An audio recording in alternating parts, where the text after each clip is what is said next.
오늘 하나님 말씀은 야고보서 5장 13절부터 18절까지 있는 말씀 함께 보시겠습니다.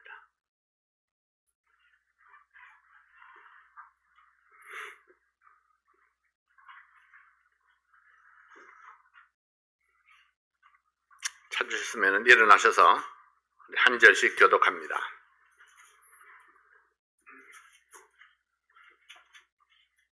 너희 중에 고난당하는 자가 있느냐 저는 기도할 것이요 즐거워하는 자가 있느냐 저는 찬송할지니라. 너희 중에 병든 자가 있느냐 저는 그들의 장부를 청할 것이요 그들은 주의 이름으로 기도를 받으며 위하여 기도하시리라. 믿음의 기도는 병든 자를 구원하리니 주께서 저를 일으키시리라. 혹시 죄를 범하였을지라도 사하심을 얻으리라. 이러므로 너희 죄를 사소하여 병난 자를 위하여 사소하라. 너희의 장로는 역사하는 힘이 많으니라.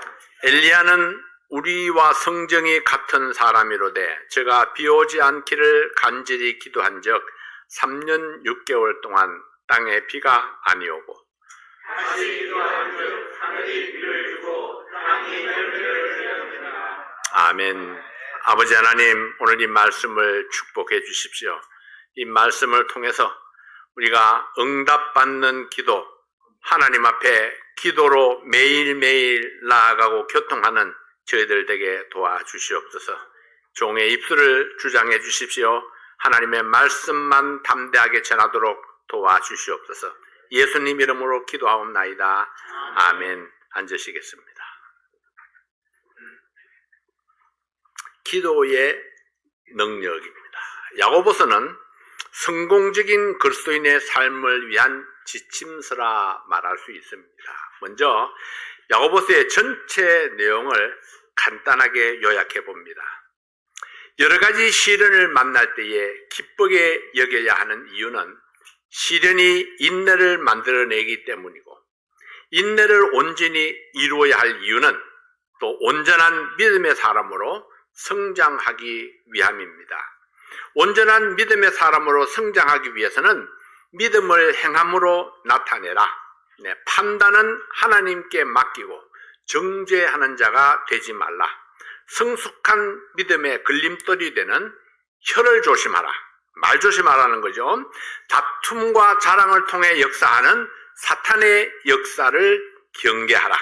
하나님께서 주신 부의 선물은 나누고 베푸는 데 사용하라.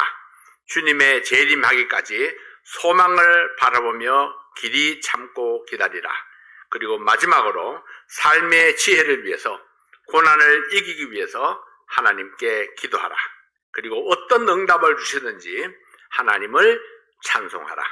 기쁨을 회복하는 것이 승리하는 믿음 생활의 비결이다. 자, 이런 내용들을 야고보서에 쭉 길게 기록을 하고 있는 것입니다. 마지막으로 이제 야고보서를 닫으면서 기도의 능력과 찬송하라는 명령을 주셨습니다. 기도는 우리를 찬송으로 인도합니다. 고난이 문제가 아닙니다. 야고보가 가르치는 기도의 능력, 여러분 그 능력을 아십니까? 기도의 능력을 아는 사람은 어떤 경우에도 찬송할 수 있습니다. 야고보는 고난 중에 고난당하는 자가 즐겁게 노래할 수 있는 비결을 소개합니다. 기도는 고난 속에서 하나님께 나아가는 통로가 됩니다.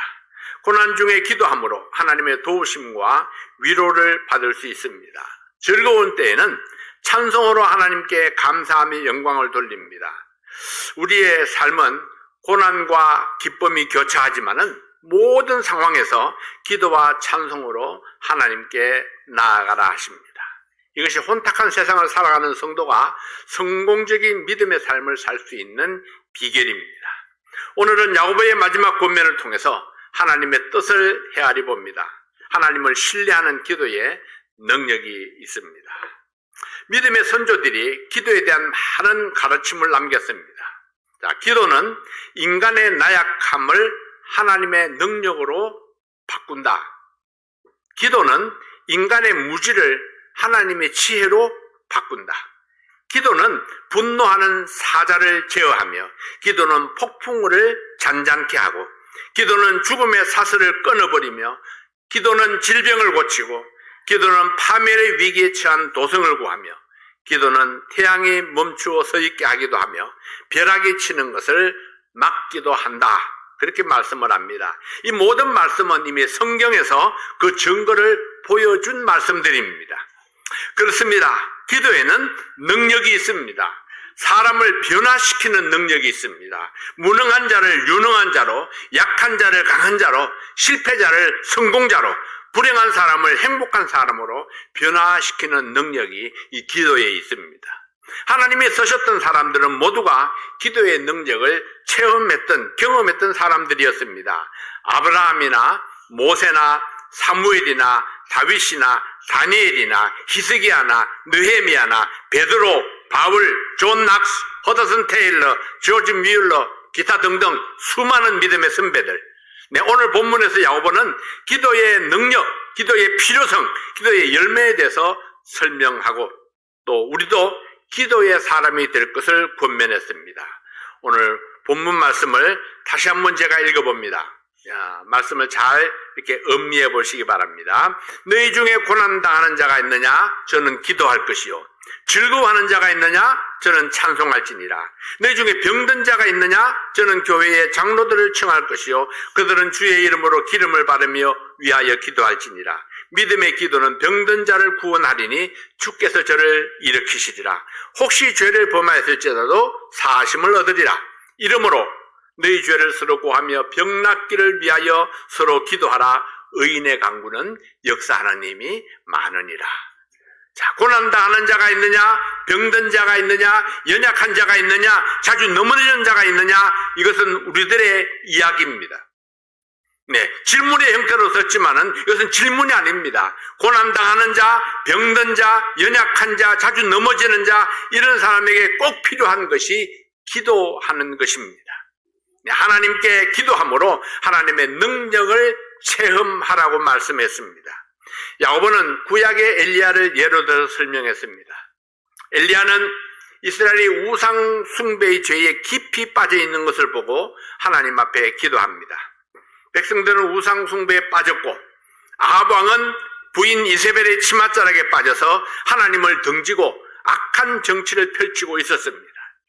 엘리야는 이스라엘을 불순종의 늪에서 건져내기 위해서 하나님 앞에 무릎을 꿇었습니다. 하나님을 거역하는 저들이 하나님의 살아계심과 하나님의 능력을 볼 수 있도록 기도했습니다. 하나님께서는 엘리야의 기도를 듣고 하늘 문을 닫아버렸습니다. 3년 6개월 동안 이스라엘 땅에 비가 오지 아니하고 기근이 닥쳤습니다. 3년 6개월 동안 기근에 온 나라가 물이 없어서 고난에 빠졌고 초목이 말라서 먹을 것이 없었습니다. 온 나라가 멸망의 위험에 직면했습니다. 3년 6개월 동안 비가 안 온다고 한번 생각해 보세요. 우리는 몇 달 동안 비가 안 와도 난리를 치죠. 어떤 권력자나 능력자도 가뭄에서 이 땅을 건져낼 수 없었습니다. 아합 왕이 바알 선지자 450명, 아세라 선지자 400명을 동원해서 비 오기를 기도했지만은 아무런 응답도 받지 못했습니다. 그때 엘리야가 무릎을 꿇고 하나님께 기도합니다. 기도하고 또 기도하고 인내를 가지고 기도했습니다. 그러자 하나님은 엘리야의 기도에 응답해서 비를 내려주셨습니다. 3년 6개월 동안 닫혔던 하늘이 열리고 비가 떨어지기 시작했습니다. 기도에는 하나님의 마음을 움직이는 능력이 있습니다. 하나님은 구름을 움직이고 바람과 바다도 순종하게 하는 그런 능력이 있습니다. 이 기도의 능력에는 옛날이나 지금이나 동일하게 역사합니다. 그때의 하나님이나 지금의 하나님이 동일하신 분이기 때문입니다. 누구든지 기도의 능력을 체험하려면 기도의 목표를 정하고 믿음으로 기도를 실천해야 합니다. 기도하지 아니하고 어떻게 기도의 능력을 체험할 수 있겠습니까? 사랑하는 여러분, 기도의 능력을 경험하려면 어떻게 해야 합니까? 오늘 본문은 기도의 능력을 경험하기 위해서 언제 기도해야 하며 누가 기도해야 하고 어떻게 기도해야 하는가를 가르쳐주고 있습니다. 첫 번째로 언제 기도해야 합니까? 에베소서 6장 18절 말씀에는 무시로 성령 안에서 기도하라 했습니다. 무시로 무슨 말입니까? 시도 때도 없이, 제일 쉬운 말이죠, 우리가 쓰기에. 시도 때도 없이 기도하라는 겁니다. 데살로니가전서 5장 17절에서는 쉬지 말고 기도하라 했습니다. 시도 때도 없이 쉬지 말고 기도한다는 것은 우리의 마음이 항상 하나님을 바라보고 항상 하나님을 향해 열려 있다는 것을 나타내 줍니다. 항상 기도한다는 것은 내 속에 있는 모든 생각을 하나님과 공유한다는 것입니다. 위대한 설교가 스펄전은 기도에 대해서 이렇게 권면합니다. 기도하고 싶을 때 기도하라. 왜냐하면 그때야말로 가장 기도하기 좋은 때이다. 기도하고 싶지 않을 때 기도하라. 왜냐하면 그때야말로 정말 기도가 필요한 때이다. 기도하고 싶을 때도 기도하고 기도하고 싶지 않을 때도 기도하고, 그래서 무시로 항상 기도하라고 말씀하고 있는 겁니다. 기도하기 좋은 때가 있고 기도가 필요한 때가 있습니다. 어떤 때는 기도가 안 될 때가 있죠, 여러분. 기도하려고 하는데 자꾸 잡생각이 들어와가지고 기도에 방해를 받습니다. 그런 때도 기도해야 된다는 겁니다. 기도가 절실히 필요한 때이기 때문에. 기도하고 싶을 때 내 마음이 하나님을 찾고 있으니까 당연히 기도해야 합니다.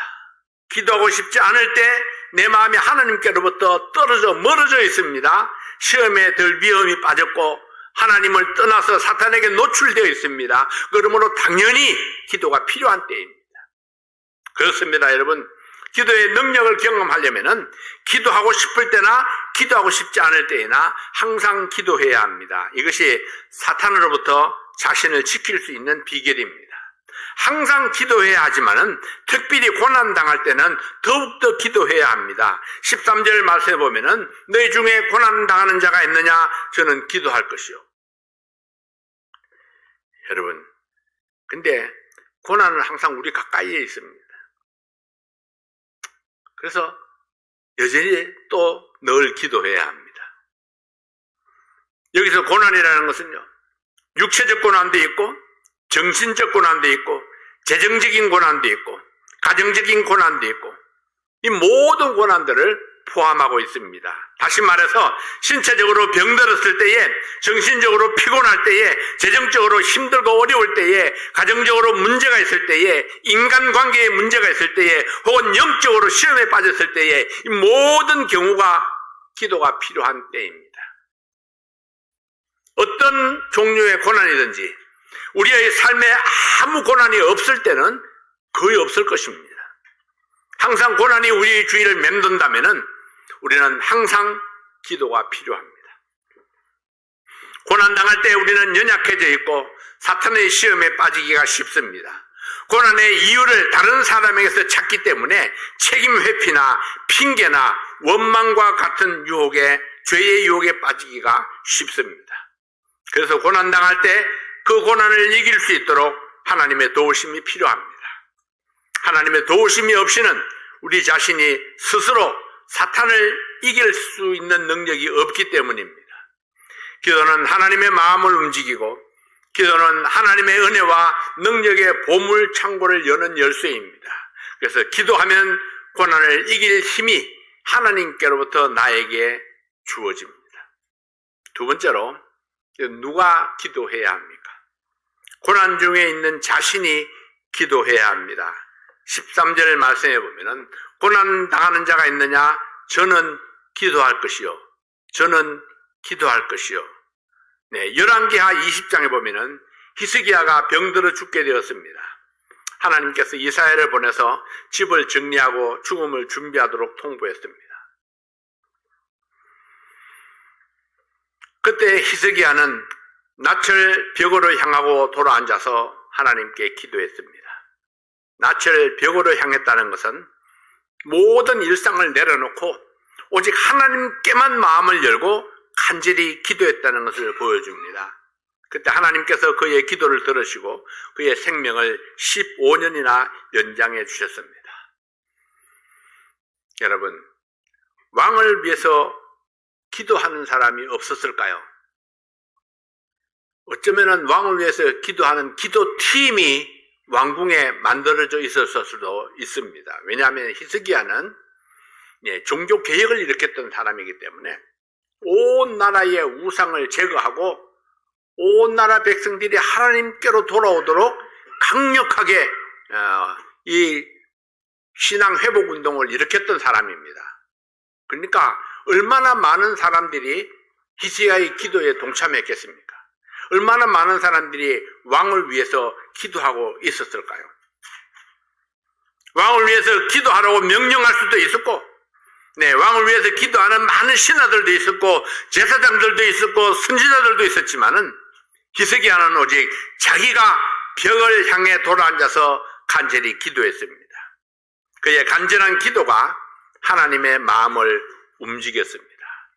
고난 중에 있는 자가 시험에 들어서 기도하지 아니하고 좌절하고 포기한다면은 다른 사람의 중보 기도가 무슨 의미가 있을까요? 우리 이것을 기억해야 됩니다. 수많은 사람들이요, 어쩌면은 90% 이상의 사람이 고난에 빠지면은 기도를 중단합니다. 평안할 때는 이렇게 저렇게 기도하다가 갑자기 자기가 큰 시험에 빠지면은 기도를 중단합니다. 그리고 원망으로 돌아섭니다. 왜 나에게 이런 일이, 왜 하나님께서 나에게, 이렇게 생각을 하죠. 그래서 하나님 앞에 간절히 도움을 구하기보다는 하나님, 내가 그렇게 하나님을 섬겼는데, 그토록 오랫동안 내가 하나님을 섬겨왔는데, 그토록 내가 긴 시간 기도해 왔는데 왜 나에게 이런 고난이 생깁니까? 하나님 앞에 간절히 기도하기보다 원망으로 돌아서는 사람들이 너무나 많습니다. 이것이 바로 위험한 징조입니다. 빨간불이에요. 그래서 하나님 앞에 고난 당할 때에 시험에 들어서 기도하지 아니하고 좌절하고 포기한다면은 다른 사람의 중보 기도가 의미가 없습니다. 수많은 사람들이 나를 위해서 기도한다 할지라도 내가 삐뚤어져 있으면은, 내가 하나님과 거리를 두고 있으면은, 내가 하나님과 이 마음의 문을 콱 닫고 있으면은 하나님께서 역사하시지 않습니다. 어쩌면은 나를 위해서 기도하는 그들의 기도가 자기들의 축복으로 돌아가겠죠. 무슨 말입니까? 누군가가 여러분의 기도에 화합하지 않는다 할지라도 내가 그를 위해서 기도할 때에 그 기도가 그 사람에게 합당하지 아니하면은 그 기도의 축복이 자기에게로 돌아온다 했습니다. 그래서 우리는 중보 기도를 중단하지 말아야 합니다. 자신을 먼저 하나님 앞에 진지하고 신실한 모습으로 나타내야 합니다. 즐거워한 자가 있느냐? 저는 찬송할지니라. 고난당할 때뿐만 아니라 형통할 때, 평안할 때도 기도해야 합니다. 고난을 이겼을 때에, 하나님께서 평안을 주셨을 때에, 기뻐하고 즐거워할 때에 감사의 기도와 함께 찬양을 드려야 합니다. 기도하고 찬양함으로 하나님의 도우심을 인정하는 것입니다. 나의 이 모든 기쁨은 오직 하나님의 도우심으로 얻었다는 것을 인정하는 것입니다. 도움을 구하는 기도도 해야 하지만은 감사하고 찬양하는 기도도 반드시 필요합니다. 때로는 중보 기도를 요청해야 합니다. 14절 말씀해 보면은, 14절입니다. 너희 중에 병든 자가 있느냐? 저는 교회의 장로들을 청할 것이요 그들은 주의 이름으로 기름을 바르며 위하여 기도할지니라. 여기서 병든 자란 문자적으로 연약한 자라는 말입니다. 내가 병들지 않았어도, 내가 독감에 걸리지 않았어도 육체적으로 연약한 자라는 뜻입니다. 다시 말해서 병든 자는 육신적으로 병이 든 자를 말할 수도 있고 정신적으로 또는 영적으로 병이 든 자를 가리킬 수도 있습니다. 신체적으로, 정신적으로 혹은 영적으로 너무 연약해서 홀로 설 수 없는 사람을 말하는 것입니다. 이런 사람은 중보 기도의 도움을 구해야 합니다. 본인 스스로도 기도해야 하지만은 교회 지도자들을 청해서 중보 기도를 요청해야 합니다. 교회의 장로란 영적 지도자를 뜻합니다. 원래 장로란 말은 나이가 많은 자는 뜻입니다만은 신약 성경에서 장로라 할 때는 단순히 나이가 많은 자를 가리키는 것이 아니라 영적으로 성숙한 리더를 지칭하고 있는 것입니다. 그리고 장로란 말과 목사란 말은 항상 상호 교환적으로 사용이 되었습니다. 목사가 양을 치는 직무에 초점을 맞춘 호칭이라면은 장로란 목사의 영적 성숙과 리더십을 강조하는 호칭입니다. 교회 목사가 병든 성도를 위해 기도할 때에 여러분 혼자만 기도하는 것이 아닙니다. 온 교회가 뒤에서 함께 기도하는 것입니다. 한 지체가 아파할 때에 다른 모든 성도가 같이 아픔을 나누며 모두가 함께 붙들어주는 모습은 공동체의 아름다움을 보여주는 것일 뿐만 아니라 그 연약한 지체에게 말할 수 없는 힘이 될 것입니다. 여러분들은 다 튼튼하십니까? 강건하십니까? 지금까지는 다 그랬을 줄로 믿습니다. 그러니까 저에게 신방을 요청하는 사람이 아무도 없으니까 틀림없이 그렇겠죠. 새해가 되었는데도 2025년에는 그래서 우리 모든 성도들이 다 형통한 새해를 맞이했구나. 제가 그렇게 믿고 싶습니다.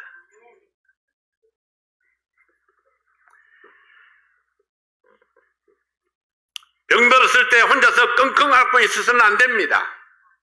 어려움이 있을 때에, 고난이 있을 때에, 고민이 있을 때에, 걱정거리가 있을 때에 여러분 혼자만 끙끙 앓고 있어서는 안 됩니다. 교회 지도자에게 알려야 하고 기도를 요청해야 합니다. 그러면 그들은 주의 이름으로 기름을 바르며 위하여 기도할지니라 했습니다. 기름을 바른다는 것은요, 성령의 임재와 능력을 상징합니다. 성령의 임재를 바라며 믿음으로 기도합니다. 내 안에 임재하시는 성령의 능력을 의지하고 기도합니다. 신약 성경 시대에는 기름이 치료 목적으로 사용되기도 했습니다. 누가복음 10장에 소개되는 선한 사마리아인이 강도 만난 사람을 치료할 때에 포도주로 상처를 씻어서 소독하고 기름을 발라서 치료하고 붕대를 감아서 치료했습니다. 그러나 본문에서 기름은 성령의 치유에 대한 상징으로 사용되었습니다. 자, 바로 이어서 믿음의 기도가 병든 자를 일으킨다고 말씀하시므로 기도와 기도의 능력이 강조되었던 것입니다. 세 번째로는 어떻게 기도해야 합니까? 15절 말씀에 믿음의 기도는 병든 자를 구원하리니 혹시 죄를 범하였을지라도 사하심을 얻으리라. 야고보서 1장 6절에서 오직 믿음으로 구하고 조금도 의심하지 말라고 했습니다. 기도의 능력은 언제나 믿음으로 드려질 때 나타납니다. 하나님께서 이루어 주실 것이라는 믿음으로 구하고 기도한 대로 이루어 주시겠다, 또 그렇게 약속을 했습니다. 근데 어떤 분들은 기도할 때 꼭 이렇게 기도해요. 하나님, 이렇게 해주세요.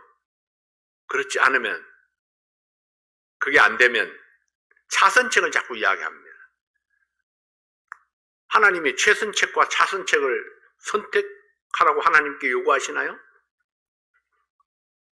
하나님, 1이 아니면 2를 주세요. 2도 안 되면 3을 주세요. 그렇게 해요? 그것은 올바른 기도의 방법이 아닙니다. 내가 원하는 것을 위해서 기도하면은 그 다음에 하나님께서 어떤 것을 주실지는 하나님이 정하십니다. 내가 사실 선택을 내놓지 않아도 하나님께서 1번을 주실지 2번을 주실지 하나님의 마음이죠. 하나님 1번 아니면 2번, 시험 볼 때에 볼펜 굴리는 것도 아니고요. 마가복음 11장 24절 말씀에서 예수님께서는 이렇게 말씀하십니다. 무엇이든지 기도하고 구하는 것은 받은 줄로 믿어라, 그리하면 그대로 되리라 했습니다. 받은 줄로 믿으라는 말씀이 무슨 말씀입니까? 의심하지 말고 기도하라는 것입니다. 하나님께서 주실 것을 믿고 기도하라는 것입니다. 안 주시면 그게 아니고요. 하나님께서 반드시 주실 것이라는 그런 믿음으로 하나님 앞에 기도하라는 것입니다. 두 번째는 죄를 자백하고 기도해야 합니다. 혹시 죄를 범하였을지라도 사하심을 얻으리라. 이러므로 너희 죄를 서로 고하며. 죄는 우리와 하나님 사이를 가로막고 있습니다. 우선 하나님과 나 사이에 가로막힌 담이 있다면 그것부터 우리가 허물어뜨려야 됩니다.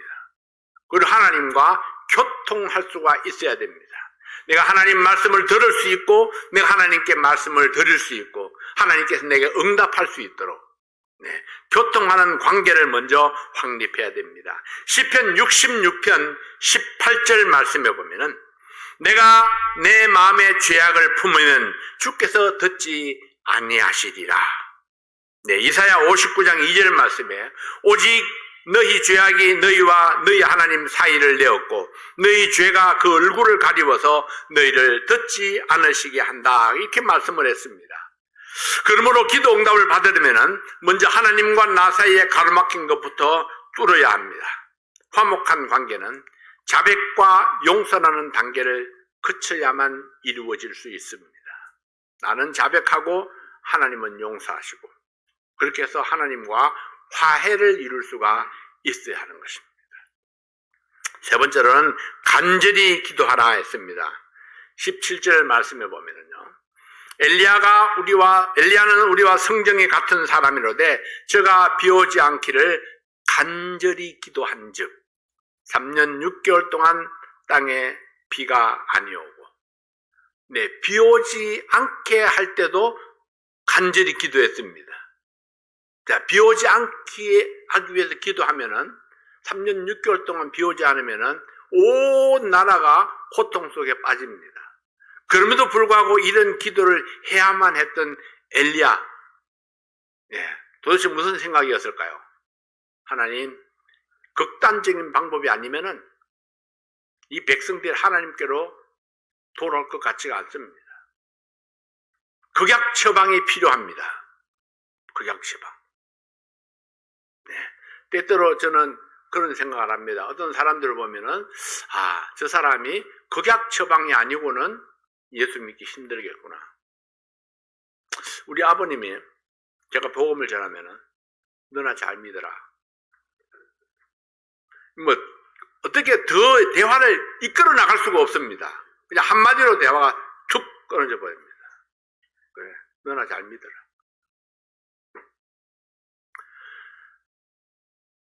그래서 정말 힘들겠구나. 정말 힘들겠구나 이렇게 생각을 했습니다. 근데 사고를 당했어요. 경기에 깔려가지고 갈비뼈가 3대가 부러지고 뭉치뼈가 나가고 중환자실에 딱 입원해서 중환자실에서 한 달인지 40일 동안인지 중환자실에 꼼짝없이 누워 있었습니다. 그래서 그때 하나님 다치신 것은 안타깝지만은 지금이 바로 기회입니다. 그때는 제가 서울에 있을 때입니다. 대구 동산병원에 입원하셨는데 그래서 대구 지역에 있는 성서침례계 목사님들에게 제가 전화를 다 돌렸습니다. 한 분씩 교대로 좀 찾아가 주세요. 한 분씩 교대로. 그래서 대구 지역에 있는 목사님들이 한 분씩 교대로 저희 아버지를 찾아가서 복음을 전하기 시작했습니다. 처음에는 어림도 없었죠. 근데 또 전하고 또 찾아가고 그렇게 해서 결국은 예수님을 영접했습니다. 그 어머님이 그 옆에 앉아서 간호하다가 어머님도 예수님을 영접했습니다. 그래서 두 분이 다 예수 믿고 구원받는 그런 축복이 있었습니다. 엘리야가 비오지 않기를 3년 6개월 동안 기도한 것, 이것은 바로 이 나라 이 백성들을 위해서 하나님 극약 처방이 필요합니다.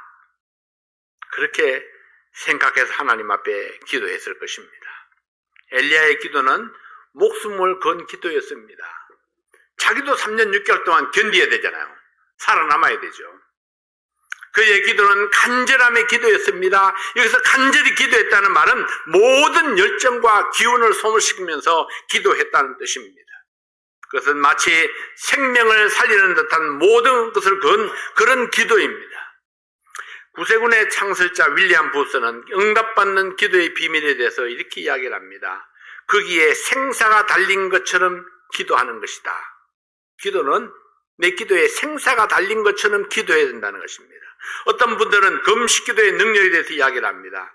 그러나 여러분, 금식의 능력이 있는 것은 아닙니다. 우리가 이걸 착각하지 말아야 됩니다. 금식의 능력이 있는 것이 아니라 너무나 절박하게 기도함으로 음식을 섭취할 수가 없어서 금식할 수밖에 없는 간절함이 기도의 능력이 될 수 있습니다. 금식이 능력이 아니라 금식할 수밖에 없는 간절함의 기도, 그 기도에 능력이 있는 것입니다. 네 번째로 구체적으로 기도해야 합니다. 엘리야는 막연하게 기도하지 않았습니다. 처음에는 비가 오지 않기를 구체적으로 3년 반 동안 하늘문을 닫아달라고 기도했습니다. 3년 반 후에 다시 기도했을 때는 비를 달라고 구체적으로 기도합니다. 능력 있는 기도는 항상 구체적으로 구하는 기도입니다. 내 마음의 소원이 하나님께 정확하게 전달되도록 기도해야 합니다.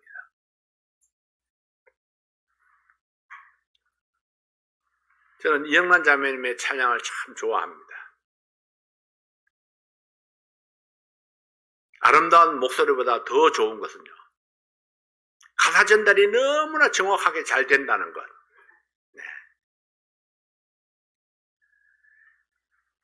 이 노래를 하는 사람들 가운데 가사 전달이 잘 안 되는 사람들이 굉장히 많아요. 목소리는 하고 좋은데 무슨 말씀, 무슨 이렇게 말을 하는지 전달이 잘 안 되는 경우가 너무나 많죠.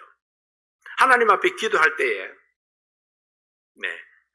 가사 전달이 잘 돼야 됩니다. 하나님께 내용이 전달이 잘 돼야 됩니다. 만일 우리가 대략적으로 구한다면은 하나님께서 대략적으로 응답하지 않으실까요? 구체적으로 기도할 때에 하나님이 내 기도에 응답하셨는지를 알 수 있습니다. 다섯 번째로는 지속적으로 기도해야 합니다. 아무리 기도해도 응답이 없다고 말하는 사람들 중에 10번 이상 기도한 사람이 별로 없습니다. 10번 이상 기도한 사람은 아무리 기도해도 응답하지 않는다고 그렇게 말하지는 않습니다. 보통 2-3번 기도하고 중단한 사람들이 그렇게 이야기를 하죠. 아무리 기도해도 응답이 없다고. 열왕기상 18장 43절에 보면 엘리야가 비가 오기를 7번이나 기도했습니다. 한 번 기도하고 즉각 응답이 오지 않는다고 중단하지 않았습니다. 비가 올 때까지 기도를 계속했습니다. 예수님께서도 항상 기도하고 낭망치 말아야 한다고 말씀을 했습니다. 기도 응답에 대한 간절함이 있다면 포기하지 아니하고 지속적으로 구체적으로 기도할 때에 하나님은 그런 사람의 기도를 들으시고 응답하시는 것입니다. 기도하고 또 기도하고 기도하고 또 기도하고. 엘리야의 기도를 자세하게 한번 읽어보십시오. 구름이 떠오를 때까지 기도했습니다. 6번째, 하나님 말씀에 따라 기도해야 됩니다. 엘리야는 메마른 땅에 비를 달라고 기도했습니다. 엘리야가 비를 위해 기도한 것은 단지 비가 필요했기 때문만 아닙니다. 그것이 하나님의 약속이었기 때문입니다. 하나님의 약속. 신명기 11장 16절 17절 말씀을 한번 찾아보겠습니다. 신명기 11장입니다.